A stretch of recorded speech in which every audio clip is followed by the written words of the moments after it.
प्रकार से पूरे देश के अंदर कोरोना को रोकने के लिए हमारे देश के प्रधानमंत्री नरेंद्र मोदी जी लगातार प्रयास कर रहे हैं, लगातार मेहनत कर रहे हैं और उन्हीं की गाइडलाइंस के मुताबिक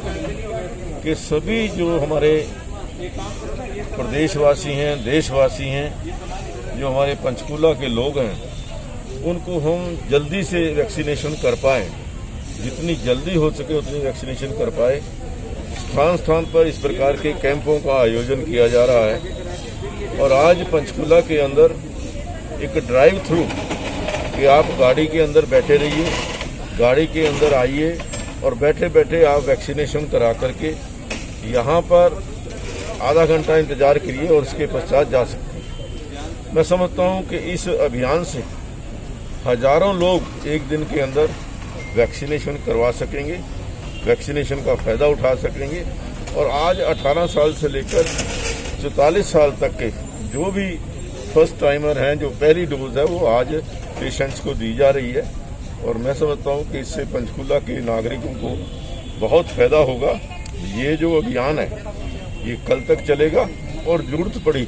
तो इसको और भी एक्सटेंड कर सकते हैं। सर, एक है सवाल कि सिर्फ कार वालों को दी जाएगी वैक्सीन? लाइन में आएगा ना, कोई जरूरत नहीं है कि कार के अंदर ये है कि बैठने की उसको सुविधा है आधा घंटा, क्योंकि उसमें रेस्ट करना है, वो अपनी गाड़ी के अंदर बैठ करके ही वो रेस्ट कर सकते हैं और आधे घंटे के अंदर यदि कोई भी किसी प्रकार की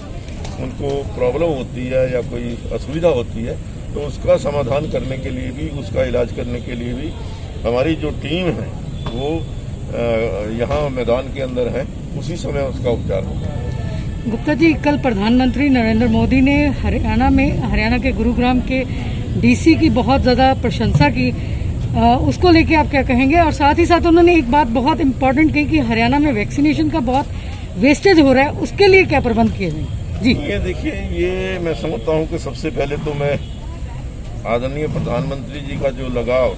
हरियाणा प्रदेश के साथ रहा है और जो गुरुग्राम के डिप्टी कमिश्नर की उन्होंने प्रशंसा की है,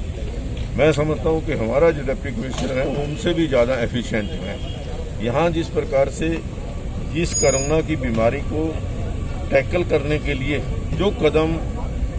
डिप्टी कमिश्नर जी की अध्यक्षता में यहाँ पर उठाए गए हैं, मैं समझता हूँ कि बहुत ही एक एफिशिएंट वे से उन्होंने काम किया और पूरी टीम जो है, चाहे वो हमारे सीएमओ हैं या उनकी डॉक्टर्स की टीम है, इस वैक्सीनेशन को लगाने के लिए, कोरोना की लड़ाई लड़ने के लिए हमेशा दिन रात वो तत्पर हैं। चाहे वो कोविड के मामले हॉस्पिटल्स के अंदर बेड्स की व्यवस्था हो, चाहे ऑक्सीजन की व्यवस्था हो, चाहे रेमडेसिविर की आवश्यकता हो या जो भी इलाज इस प्रकार से यहाँ के लोगों को, मरीजों को जरूरत है, वो यहाँ पर प्रशासन कर रहा है। तो आज का ये जो ड्राइव थ्रू का जो एक्सपेरिमेंट हमने किया,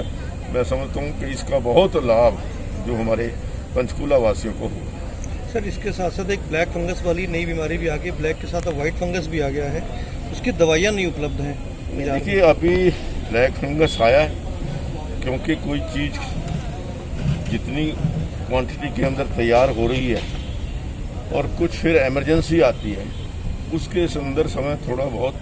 टाइम लग सकता है, लेकिन सरकार पूरी तरह से तैयार है कोई भी बीमारी हो उसको टैकल करने के लिए।